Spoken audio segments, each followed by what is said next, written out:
రాష్ట్రం కోసం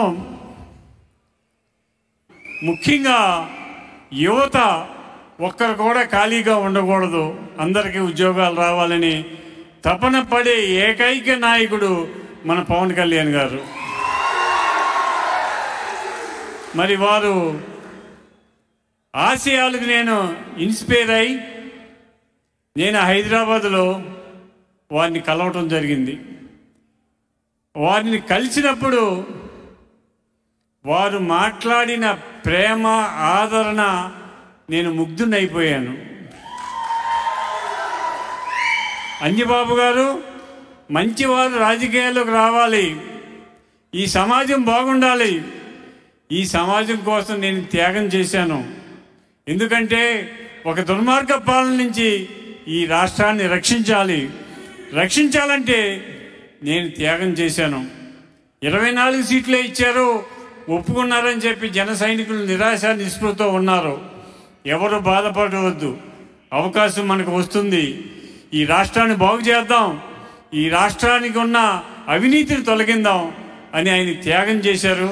ఇంకో విషయం ఏంటంటే ఇవాళ 3 పార్టీల కలయికి ప్రధాన కారకులు ఎవరనుకుంటున్నారు? కళ్యాణ్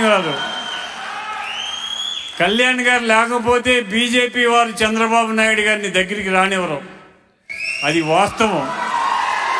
కళ్యాణ్ గారు తల వంచి బీజేపీ పూర్తిగా అభినందనలు తెలియజేస్తున్నాను. మరి భీమవరం నియోజకవర్గం 5 సంవత్సరాల నుంచి నరకం అనుభవిస్తున్నాం సార్. నరకమే. ఆ నరకం పోవాలి, రామరాజ్యం రావాలి, కళ్యాణ్ గారు అధికారంలోకి రావాలి, ఆ నరరూప రాక్షసులను అంతమొందించాలనే ఆలోచనతో నేను జనసేనలోకి చేరటం జరిగింది. మరి ఇప్పుడు వరకు చిన్నబాబు గారు ఇతర పెద్దలందరూ కూడా 5 సంవత్సరాల నుంచి పార్టీ కోసం ఎంతో కృషి చేశారు, కష్టపడ్డారు. వారందరికీ కూడా అభినందనలు తెలియజేస్తూ నేను కూడా ఈ రోజు నుంచి మీతో ఉండి మీ వెంట నడిచి కళ్యాణ్ గారిని గెలిపించి మనం బ్రహ్మాండమైన రాజ్యాధికారంలోకి రావాలని నా ఆశ, నా ఆశయం. ముఖ్యంగా నా అభిమానులకు చెప్పేది ఏంటంటే నిన్న 11 గంటలకు నాకు తెలిసింది సార్ రేపు జాయినింగ్ అని. ఒక్క ఫోన్ కాల్కి ఇంతమంది వచ్చారు. ఒక్క ఫోన్ కాల్కి, ఒకే ఒక్క ఫోన్ కాల్కి సుమారుగా 200 కార్లు వేసుకొచ్చారు సార్. అది మీ మీద ఉన్న అభిమానం, నా మీద ఉన్న అభిమానం. మరి నేను మీ అందరికీ చెప్పేది ఒకటే, అంజిబాబు గారు శాంతంగా ఉంటారో, కార్యకర్తలను కాసుకుంటారో లేదో, ఈ 5 సంవత్సరాల నుంచి నరకయాతన పడుతున్నాం. మా మీద ఎస్సీ ఎస్టీ కేసులు, ఎన్నో కేసులు.